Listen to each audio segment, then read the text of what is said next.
ještě než položím tu otázku, tak musím říci, že jsem měla to štěstí, že jsem mohla mluvit s elitními piloty a jezdci a jeden z našich známých motorkářů mi řekl, že on třeba by do běžného provozu z toho okruhu vůbec neodbočil. Michael, welcome in Prague.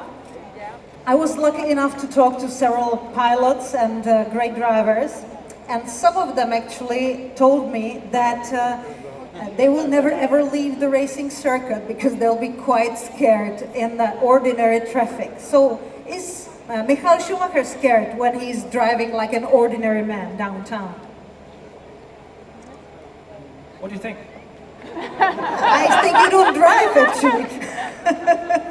Oh, I love driving. I love driving. No, I have no problem in driving in public roads. And actually, it's very interesting to see and watch the people from my perspective, how they behave, how they drive. And I prefer, because I know a little bit about how to drive a car, and I prefer to hold myself back and not to prove this on the normal road.